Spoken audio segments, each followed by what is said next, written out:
Hello, dear. Good morning to all of you. I hope you all are fit as fiddle. So, in this video, I'm just going to explain about the preparation tips. How is this possible that we have to crack the examination with the help of KK sir as well as our team? So, आज के इस lecture videos में मैं ये बताने वाला हूँ कि हमारी सिलेबस क्या हो सकती है, एग्जामिनेशन में जो पूछे जाने होते हैं वो पैटर्न क्या होता है, या किस तरह से हम लोग अपनी तैयारी को इन्हांस कर सकते हैं। तो चलिए बिना समय गवाए लेट्स गेट स्टार्टेड। जैसा कि आप बोर्ड पे देख पा रहे हैं, यहाँ पे मैंने 3-4 वर्ड्स लिखे हैं। आई होप आप समझ पा रहे हैं हमने क्या लिखा। पहले लिखे हम सेंटेंस, दूसरा लिखे हैं टाइम एंड टेंस, और तीसरा लिखे हैं सिलेबस। आज के इस वीडियो में सिर्फ इन 3 चीज़ों पे हम बात करने वाले हैं।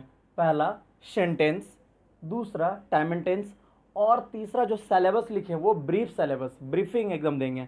किस चीज़ की? तो एसएससी सीजीएल की ब्रीफिंग, क्योंकि सबको पता है अगर हम सीजीएल की प्रिपरेशन कर रहे हैं तो हमारे लिए एमटीएस या एलडीसी हलवा हो जाते हैं। तो क्यों ना हम पहले सीजीएल को ही समझते चलते हैं, क्योंकि सीजीएल के लिए जो स्टूडेंट्स अभी न्यू स्टार्ट कर रहे हैं प्रिपरेशन करना, उनके लिए थोड़ा आसान हो जाता है। क्यों होता है आसान? क्योंकि उनके माइंड में एग्जामिनेशन की कोई टेंशन नहीं होती। उनके माइंड में सिर्फ ये होता है कि हमें कोर्स कंप्लीट करना है, क्योंकि अभी एज उनकी बची हुई है, 1 साल 2 साल भी अगर एज बची हुई है तो that is very very important for those who are preparing for CGL, क्योंकि सीजीएल आप करोगे तो एलडीसी एमटीएस ईजी हो जाती है। चलिए बात करते हैं। सबसे पहले हम सेंटेंस क्यों लिखे हैं।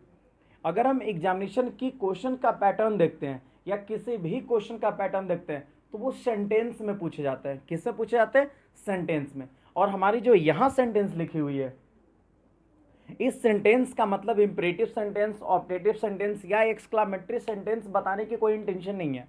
हम वो नहीं बताने वाले हैं जो सेंटेंस आप पढ़ रहे हैं, क्योंकि वो जब भी पढ़ाएंगे तो हम आपके सब्जेक्ट वर्ब एग्रीमेंट में पढ़ाएंगे। सेंटेंस, इंपरेटिव सेंटेंस क्या होता है, ऑब्जेक्टिव क्या होता है, जो भी सेंटेंसेस होते हैं वो सारा हम वहाँ बताएंगे, या तो सेंटेंस के एक अलग से चैप्टर से बताएंगे। लेकिन यहाँ जो हम बात करने वाले सेंटेंस, वो हमारा बेसिक सेंटेंस होगा, जिसे हम कहेंगे स्ट्रक्चर ऑफ अ सेंटेंस। यानी एक सेंटेंस में क्या क्या इंपॉर्टेंट से टर्म्स आते हैं। जैसे पहला सब्जेक्ट हो गया, दूसरा वर्ब, तीसरा ऑब्जेक्ट, और चौथा कॉम्प्लीमेंट। सबको पता है। And the last one is complement. उसे क्या कहते हैं? एमपीटी, मैनर, प्लेस और टाइम। मैनर मतलब adverb of manner, adverb of place, adverb of time. तो इसकी क्या सीक्वेंस होती है, हम इसे लिखते कैसे हैं, क्या ये सेंटेंस हमारे एग्जाम्पल्स या हमारे एग्जाम्स के क्वेश्चन के लिए इंपॉर्टेंट है? तो जी हाँ, बहुत इंपॉर्टेंट है। तो चलिए शुरुआत करते हैं इसकी।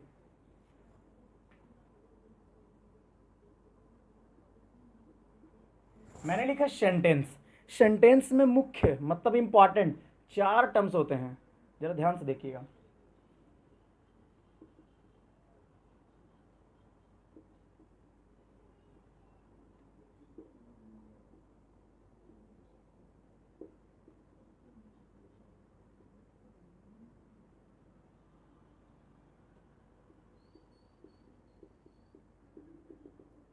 मैंने क्या लिखा? 3 चीज के बाद चौथा subject, verb, object and last one is complement. अगर हमारी बेसिक से सेंटेंस लिखी हुई है, इसकी बनावट ये इस तरह से होते हैं। क्या क्या? Subject, verb, object and last one is complement. अगर हम इस तरह से लिखे तो सीक्वेंस भी हमारा यही होंगी। क्लियर है? सीक्वेंस। यहाँ पे वर्ब मतलब हेल्पिंग वर्ब बिल्कुल भी नहीं सोचना है, मेन वर्ब, क्योंकि हेल्पिंग वर्ब क्या है? आवारा तत्व है। जैसे एच,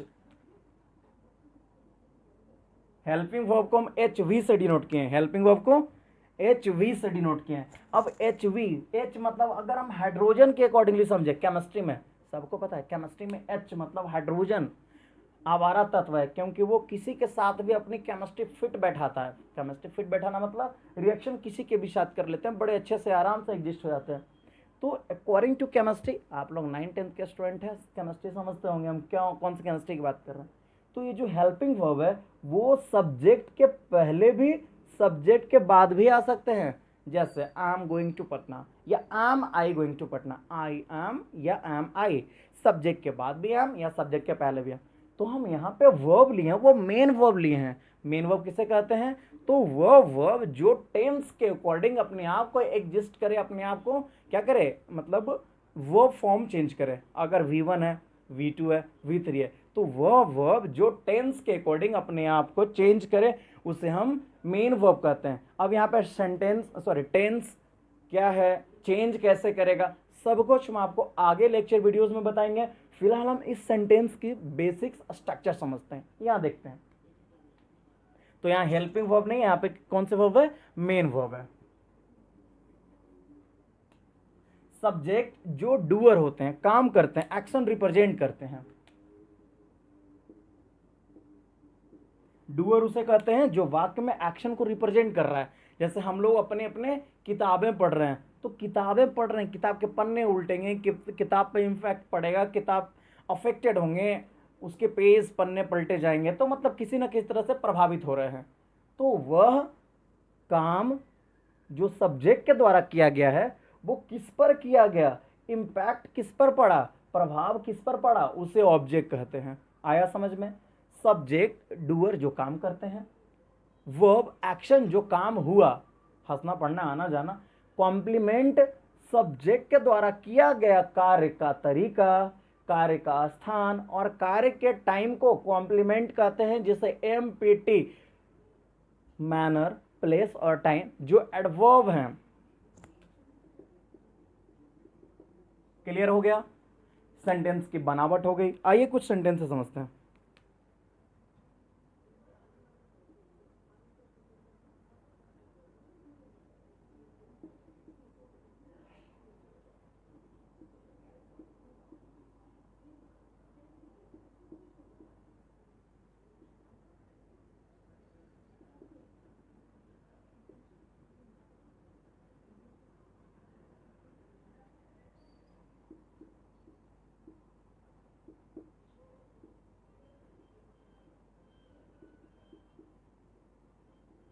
गौर फरमाएंगे इस सेंटेंस पे गौर फरमाएंगे।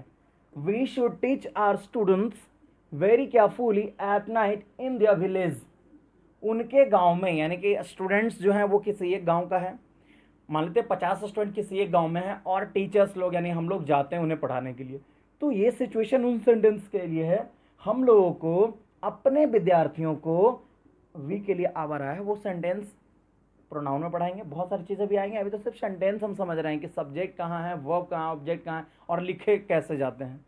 हम लोग अपने विद्यार्थियों को पढ़ाना चाहिए, हम लोगों को अपने विद्यार्थियों को पढ़ाना चाहिए। किस तरह से पढ़ाना चाहिए, तो फिर से समझते हैं। यहाँ पे मैंने लिखा वी, वी मतलब हम लोग, सब्जेक्ट जो काम कर रहे हैं, पढ़ाना चाहिए। किनको पढ़ाना चाहिए, तो हम लोगों को। और किसे पढ़ाना चाहिए, तो स्टूडेंट्स को। ये काम हो रहे हैं, टीच मतलब पढ़ाना, काम हो रहा है, एक्शन हो रहा है, ये हो गया वर्ब। किसे पढ़ाना चाहिए, आर स्टूडेंट्स। किसे, आर स्टूडेंट्स। ये जो आर स्टूडेंट्स लिखे हैं ये हो गए ऑब्जेक्ट, क्योंकि अगर कोई व्यक्ति किसी व्यक्ति को पढ़ाता है तो काम का प्रभाव उन विद्यार्थियों पे पढ़ाएंगे, डांटेंगे, वो तेज बनेगा, कल जाकर वो इंस्पेक्टर बनेगा, कल जाके वो कुछ भी बन सकता है। तो ये प्रभाव पढ़ाई का किस पर पड़ा, स्टूडेंट्स पर। अब सब्जेक्ट वी ने काम करा, सब्जेक्ट वी ने काम करा, एक्शन रिप्रेजेंट करा, लेकिन किस पर, तो विद्यार्थियों पर। अब समझते हैं सब्जेक्ट वर्ब ऑब्जेक्ट के बाद कॉम्प्लीमेंट का क्या रोल है। इस सेंटेंस में अगर आप देखेंगे तो वेरी केयरफुली, बड़े ध्यान से, काम करने का तरीका, एडवर्ब ऑफ मैनर, जो कि मैनर लिखा गया है। एडवर्ब ऑफ मैनर, काम करने का तरीका, पढ़ाने का तरीका क्या था, बहुत ध्यान पूर्वक। उसके बाद बारी आती है प्लेस की, लेकिन सेंटेंस अगर आप देखेंगे तो मैनर के बाद लिख दिया गया एट नाइट। नाइट मतलब टाइम, रात को, इन देयर विलेज, उनके गांव में। तो ये सेंटेंस है, बस हमारा इंटेंशन यही था कि अरेंजमेंट यहां तक सही है, मैनर तक सही है, सब्जेक्ट वर्ब ऑब्जेक्ट और मैनर तक सही है, लेकिन प्लेस और टाइम इंटरचेंज कर दिया गया है। पहले टाइम तब लास्ट में प्लेस लिखा गया है। तो अगर सेंटेंस को सही अरेंज करें तो क्या हो जाएगा, एट नाइट यहां नहीं बल्कि लास्ट में होंगे। Is it clear to all? I think I am clear. Get it?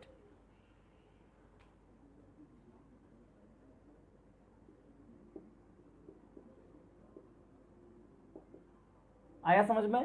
मतलब मैनर के बाद प्लेस, तब लास्ट में टाइम आएंगे। यही सेंटेंस की एक बेसिक सी स्ट्रक्चर होती है।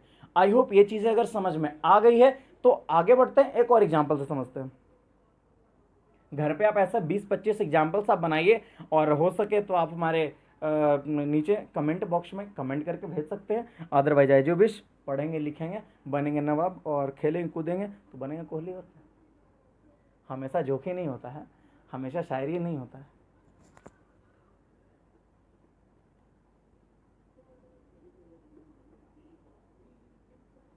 दिल का दरिया बह ही गया, राहों में यूं जो तू मिल गया। हाँ, बात करते हैं आगे। सेंटेंस के बाद बारी आएगी टाइम एंड टेंस की। तो टाइम एंड टेंस पढ़ाने से पहले सिलेबस की बात करते हैं, कुछ और एग्जाम्पल से देखते हैं। अच्छा ये बोले थे, खैर देखते हैं।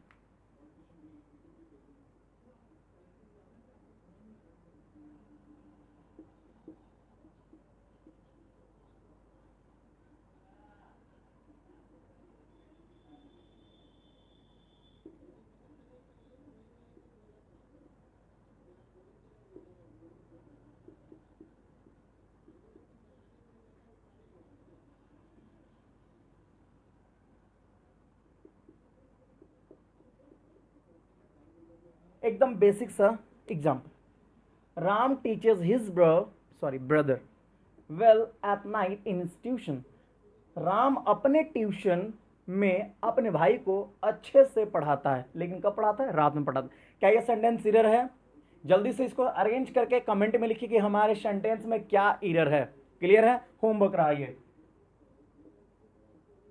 होमवर्क रहा। देखते हैं कितने स्टूडेंट्स को समझ में आ गया, कितने स्टूडेंट्स से।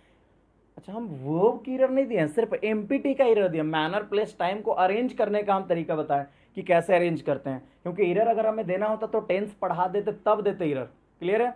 चलिए अब समझते हैं हमारे जो सिलेबस है। सिलेबस से पहले कुछ अल्फाबेट और कुछ बेसिक सी और नॉलेज लेते हैं। क्लियर है? देखेंगे। मुझको बता दे अपने तो दिल का पता दे,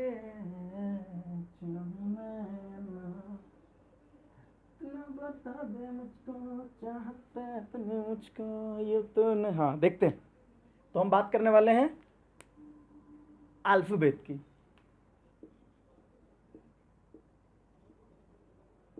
alphabet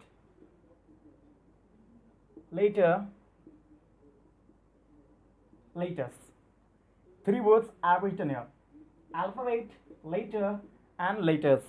So I think a lot of students know about it. What I'm telling, सारे स्टूडेंट्स को ये चीज़ें पता है कि मैंने क्या लिखा, या फिर मैम क्या बोल रहे हैं। अल्फाबेट ए से लेके जेड तक, a complete series from A to Z is called alphabet.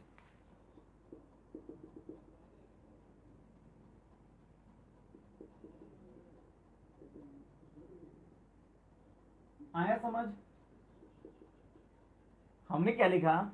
ए से लेके जेड तक complete series from A to Z is called alphabet. Letter की बात करेंगे तो ए से लेके जेड तक में कोई भी एक निकाल लीजिए, C D Q N A जो भी, मैंने के निकाल लिया। याद रखें कैपिटल के और स्मॉल के कैसे लिखे जाते हैं, जरा ध्यान देंगे। कैपिटल के दोनों इक्वल होते हैं, स्मॉल के मतलब अगर आप इस तरह से लिखें तो इसके आधे पोर्शन में दोनों हो जाने हैं।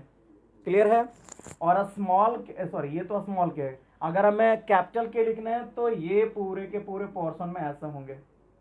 क्लियर है? यानी ये और ये दोनों इक्वल, तो कैपिटल के ये इसके बड़ा, मतलब इससे बड़ा तो स्मॉल के है। बच्चा वाला चीज हम बता रहे हैं, आप भी चुपचाप से सुन के हंस रहे हैं, देख रहे हैं, सबको पता है कैसे लिखते हैं।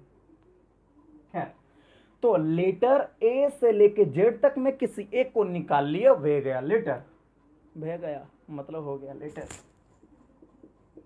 ये हमारे भाभी जी घर पर हैं और अप्पू से क्या क्या सिखा दे रहे हैं। खैर, लेटर किसी एक चीज को निकाल लीजिए ए से लेके जेड तक में, मैंने के या ए को निकाल लिया। अब लेटर का प्लूरल लेटर्स, ए से लेकर जेड तक में कोई भी एक से ज़्यादा को निकाल लीजिए। मान लिया मैंने निकाल लिया के, मैंने निकाल लिया एस, मैंने निकाल लिया टी, मैंने निकाल लिया कुछ भी, मतलब मैंने निकाल लिया पी। ये एक से ज़्यादा है इसलिए इसे हम लेटर्स कहेंगे, या एक ही है इसलिए हम इसे लेटर कहेंगे। अरे यार ये तो इसका प्लूरल दिख रहा है कि यह लेटर का प्लूरल है। क्या लेटर का प्लूरल? लेटर्स तो अल्फाबेट का प्लूरल, फिर से सुनेंगे, अल्फाबेट का प्लूरल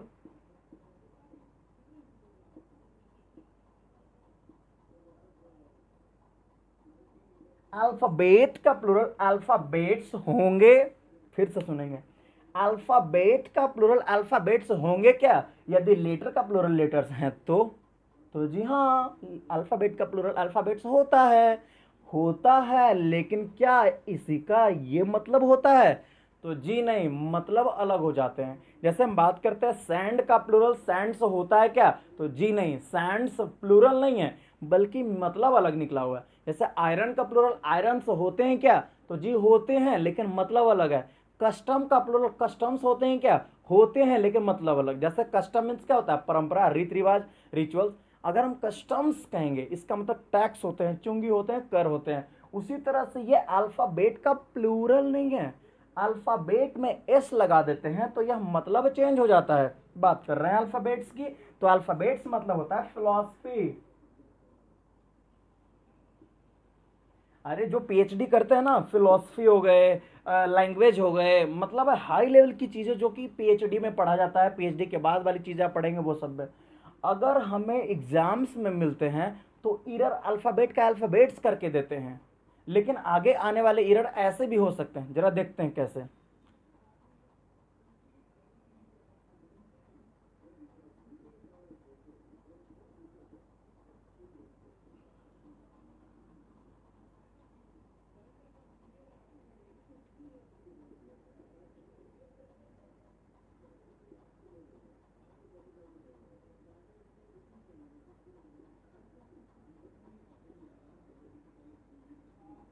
जरा सेंटेंस पे अपनी, हाँ, अपनी असली निगाहों से इस सेंटेंस पे जरा देखेंगे। When we were in UKG we learn alphabets.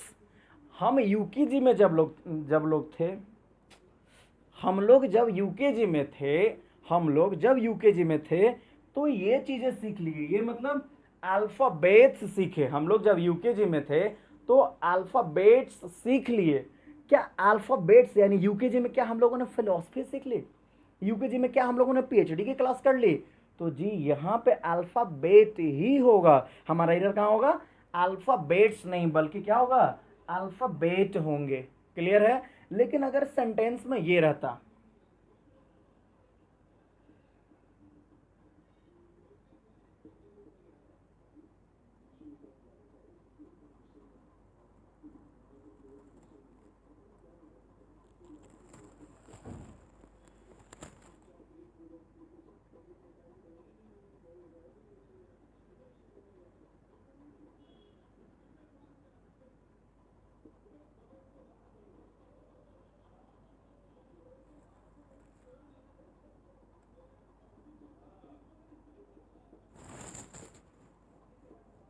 जरा ये सेंटेंस को समझेंगे।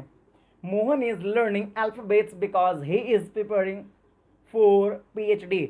मोहन पीएचडी कर रहा है इसलिए वो अल्फाबेट्स सीख रहा है। क्या अल्फाबेट सीखेगा कोई पीएचडी में?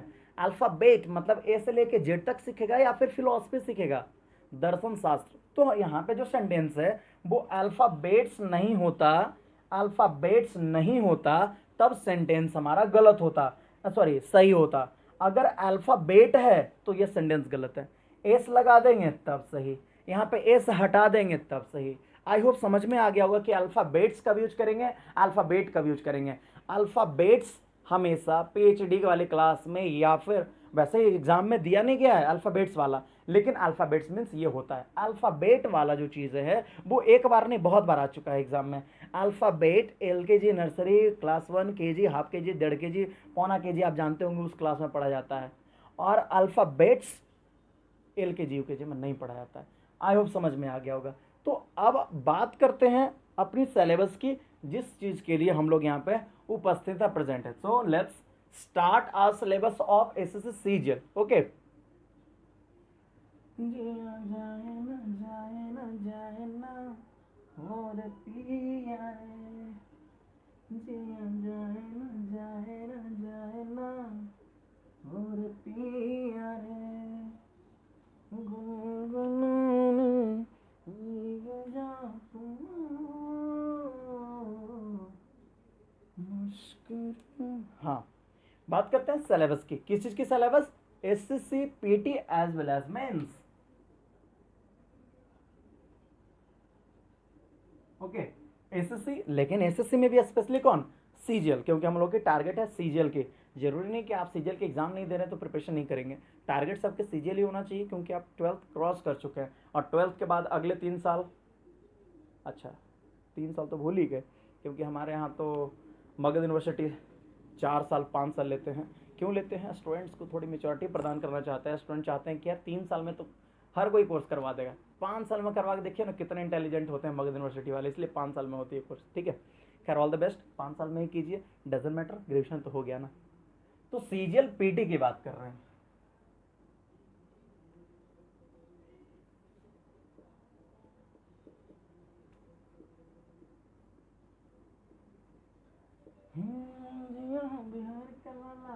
हाँ, सीजीएल पीटी और मेंस याद रखें। सीजीएल की जो पीटी होती है या सीजीएल की मेंस होती है, दोनों के पैटर्न सेम, सिर्फ क्वेश्चंस की काउंटिंग ज्यादा होती है इधर, इधर मतलब मेंस के तरफ। जैसे हम बात कर रहे हैं ग्रामर सेक्शन की,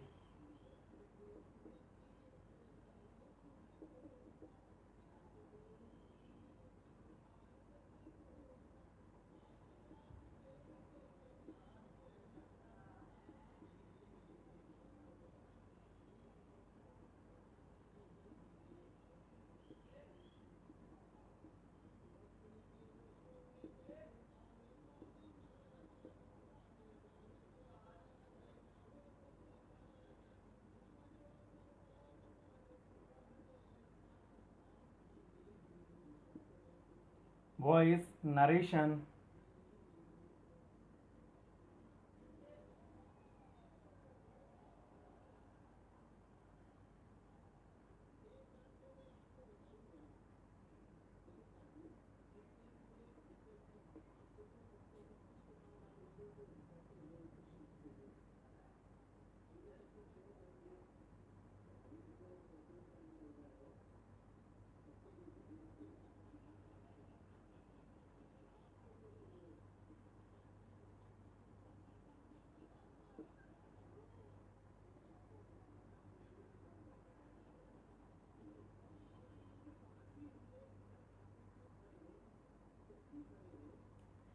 आई होप आपको समझ में आ रहा होगा, दिख रहा होगा। मैंने पीटी के लिए, अच्छा ये जो पीटी के लिए जो भी चीज़ें लिखे हैं वो सारी चीज़ें मेंस के लिए भी है। इरर्स, इम्प्रूवमेंट, कॉम्प्रिहेंशन, जिसमें अनसिन पैसेज और क्लोज टेस्ट लिखे हैं। अच्छा, तीसरा लिखना भूल गए।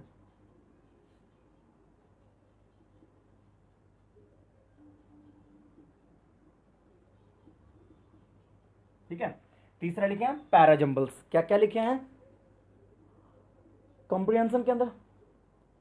Unseen passage, cloze test, parajumbles. ये तीनों क्या है बताएंगे, बारी बारी से बताते हैं। वॉइस, नरेशन और वोकैब सेक्शन में antonym, synonyms, idiom and phrase, OWS, misspelt and phrasal verb, ये वोकैब सेक्शन में है। बारी बारी समझते हैं। इरर्स, सबको पता है इरर्स किसे कहते हैं, गलतियां जो होती है सेंटेंस वो फ्लूस वाले होते हैं। अच्छा, सुपर फ्लूस किसे कहते हैं? सुपर फ्लूअस यानी कि उसमें शब्द या तो ज़्यादा दे दिया जाए या तो मतलब जितने में हमारा काम चल जाए उससे फालतू चीज़ें दिया रहता है, उसे सुपरफ्लुअस कहते हैं। और सेंटेंस के हर दिन एग्जांपल सुपरफ्लुअस से रिलेटेड भी बताएंगे, इरर से रिलेटेड सब कुछ बताएंगे। तो फिलहाल यहाँ पे सिर्फ समझते हैं, हल्के हल्के बेसिक से नॉलेज लेते हैं। इंप्रूवमेंट, सेंटेंस लिखे रहेंगे, बीच में अंडरलाइन या बोल्ड से लिखा रहेगा, उस सेंटेंस को सुधारना है। अगर कोई गलतियां नहीं है तो no improvement, option A B C D में से कहीं भी नो इंप्रूवमेंट हो सकते हैं। तो ये चीजें हैं। तीसरा लिखा वो कॉम्प्रिहेंशन, कॉम्प्रिहेंशन में समझते हैं बारी बारी से। अनसिन पैसेज, अनसिन पैसेज, ये एक पैसेज दिए रहेंगे आपको, इस पैसेज से क्वेश्चंस रहेंगे। क्लियर है? एक पैसेज लिख रहेंगे, पैसेज के नीचे क्वेश्चंस रहेगा और पैसेज के जो क्वेश्चंस है इसी से इसमें आंसर छिपे होंगे। क्लियर है? पैसेज के नीचे क्वेश्चन, उसी में इसका आंसर फाइंड आउट करना है, options A B C D लगाना है। आगे बढ़ते हैं क्लोज टेस्ट। क्लोज टेस्ट में भी पैसेज लिख रहेंगे लेकिन इसमें क्वेश्चन नहीं होंगे, बल्कि जहां तहां हिदर एंड इधर we have to fill the box that is empty. Okay, जो खाली होते हैं उस चीज को हमें भरना है with the help of 4 words that is given below the cloze passages. Clear है? इसे हम क्लोज टेस्ट कहते हैं। अनसीन पैसेज 3 टाइप के, क्लोज टेस्ट भी 3 टाइप के। अनसीन पैसेजेस 3 टाइप के means type A B C. A मतलब टाइप 1 मतलब जिसमें हमें आंसर बिल्कुल लाइन बाय लाइन मिले। जैसे हम 2 लाइन पढ़े हैं तो पहला क्वेश्चन का आंसर उसी 2 लाइन में, अगला 2 लाइन पढ़े हैं तो अगला क्वेश्चन उसी में, मतलब इस तरह से लाइन बाय लाइन मिल जाए आपको। बड़ा आसान होता था पहले पैसेज पीटी का देखने में, लेकिन अब पीटी में भी क्लोज टेस्ट देने लगे, चाहे वो एमटीएस की हो, एलडीसी को या सीजीएल की हो। फिर भी मेंस में आपको इतने इजी पैसेजेस देखने को मिलेगा 1-2। क्लियर है? क्योंकि पैसेजेस 6 पूछे जाते हैं मेंस में, 3 क्लोज पैसेजेस मतलब क्लोज टेस्ट रहते हैं और 3 अनसीन रहते हैं, और तीनों टाइप रहते हैं, 1 2 3 तीनों टाइप दोनों रहेंगे। तो अगर अनसीन पैसेजेस हैं 3 टाइप के, तो पहला टाइप बताए कि लाइन बाय लाइन आपको क्वेश्चन आंसर मिलते जाएंगे। टाइप 2 में क्या होता है कि आपके क्वेश्चन अगर पहला लाइन पढ़े हैं तो उसमें चौथा वाला क्वेश्चन का आंसर रहेगा, दूसरा लाइन पढ़े हैं तो उसका मतलब इसी तरह से सीक्वेंस में आपको आंसर नहीं मिलेंगे, जहां तहां से आंसर मिलेंगे। और इसमें सिनोनिम्स भी दिए जा सकते हैं कि सेंटेंस में क्वेश्चन कुछ है और लिखे हुए पैसेज में उसके बदले में शब्द, मतलब या तो उसके लिए OWS यूज किया गया हो, या उसके लिए इडियम फ्रेज यूज किया गया हो, या उसके लिए सिनोनिम्स यूज किया गया हो, इस तरह से करके देते हैं, तो हमारा हो गया टाइप 2। टाइप 3 में क्या हुआ? पैसेज और क्वेश्चन दोनों डिफरेंट लगेंगे, समझ में नहीं आएगा कि यार यही पैसेजेस के क्वेश्चन या क्वेश्चन के यही पैसेजेस है, मतलब कंफ्यूजन। तो ऐसा नहीं कि वो इससे रिलेटेड नहीं होते हैं, बिल्कुल हुबहू रिलेटेड होते हैं, सिर्फ हमें ये चीज़ें समझना होगा। और कैसे समझना होगा? तो आपको द हिंदू के न्यूज़पेपर, जरूरी नहीं कि the Hindu, the telegraph, Hindustan times या बिजनेस टाइम्स, किसी भी किसी भी न्यूज़पेपर को आप पढ़ सकते हैं, प्रेफर कर सकते हैं, जिनसे पढ़ के आपको कंप्रीहेंशन स्किल समझ में आएगी कि हमें पैसेजेस को कैसे डील करना होता है। बाकी सारी चीज़ें आपको संडे के संडे या किसी एक दिन न्यूज़पेपर के अलग से स्पेशल क्लास हम कमिट कर रहे हैं, ठीक है, कि ताकि उसमें हम न्यूज़पेपर वाला सेक्शन पे भी हम काम कर सकें टाइप 3 के लिए। क्लोज टेस्ट की टाइप 3 क्या होती है? क्लोज टेस्ट की टाइप 1 होती है जो सिर्फ और सिर्फ noun, subject, singular verb, plural verb, ये सब देख के बस फिल करना होता है। टाइप 2 में क्या होते हैं? आपके 4 ऑप्शन में से 4 में से कोई 2 सैनोनिम्स, कोई 2 एंटोनिम्स होंगे, वर्ड्स को समझना है और पुट करना है। और टाइप 3 क्लोज पैसेज के टाइप 3 क्या होते हैं? आपके चारों के चारों सिनोनिम्स हो सकते हैं और चारों में से वर्ड्स की पोजीशन देखना है कि क्या हम इस जगह इस सिनोनिम्स का यूज करेंगे या उस सिनोनिम्स का यूज करेंगे। ये होते हैं टाइप 3। 3 तरह के क्लोज पैसेजेस होते हैं, वो जब इसे सीखेंगे समझेंगे तब और बेहतर ढंग से उस दिन बताएंगे। ओके, सो नेक्स्ट देखते हैं वॉइस नरेशन। वॉइस नरेशन की एक एक क्वेश्चन आपको देखने को मिलेगा पीटी में, एक क्वेश्चन वॉइस के, एक क्वेश्चन नरेशन में। लेकिन यही वॉइस नरेशन की बात करेंगे तो मेंस में 20 से 25 क्वेश्चन वॉइस और 20 से 25 क्वेश्चन नरेशन, मतलब आपको दोनों 40 से 45 क्वेश्चन दोनों मिलाकर मेंस में 40 से 45 क्वेश्चन वॉइस और नरेशन को देखने को मिलेंगे। बात करते हैं वोकैब सेक्शन की, तो एंटोनिम्स मतलब उल्ट, मतलब अपोजिट, मतलब उसके बदले में उसका विपरीत शब्द, एंटोनिम्स। और सिनोनिम्स सबको पता है, जानबूझ के बोले।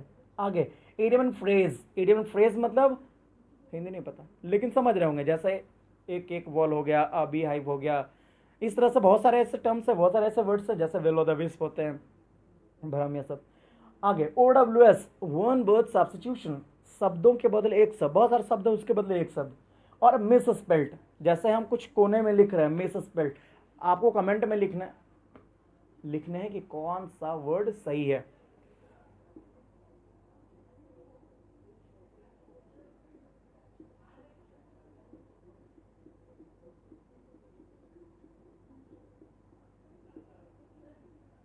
इस 3 में आपको लिखना है कि कौन सा सही है, कमेंट में लिखेंगे इस 3 में से कौन सा वर्ड सही है। मिस स्पेल्ट इसी तरह से आता है, मिस स्पेल्ट पीटे में भी आते हैं, मेंस में भी आते हैं। तो ये था हमारा ब्रीफिंग अब पीटी में जो क्वेश्चन है सारा क्वेश्चन मेंस में एकदम बिल्कुल सेम आते हैं, सिर्फ क्वेश्चंस की काउंटिंग अलग होती है। यहाँ जो चीज़ 1 वहाँ 10, यहाँ जो चीज़ 2 वहाँ 20, इस तरह से रहते हैं, क्वेश्चन की काउंटिंग ज़्यादा रहती है। तो जिस दिन मेंस की सिलेबस या पेपर सॉल्यूशन करेंगे उस दिन हम क्वेश्चंस की काउंटिंग बताते चले जाएंगे। तो आज के लिए बस इतना ही, और 25 तारीख का वेट कीजिए, 25 मतलब कल का वेट कीजिए।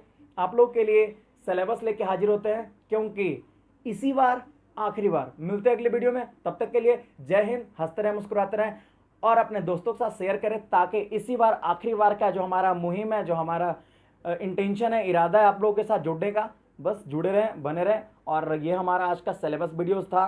कल से मिलते हैं लेक्चर वीडियो के साथ। All the best, take care, हंसते रहें, मुस्कुराते रहें। वंस अगेन जय हिंद, वंदे मातरम।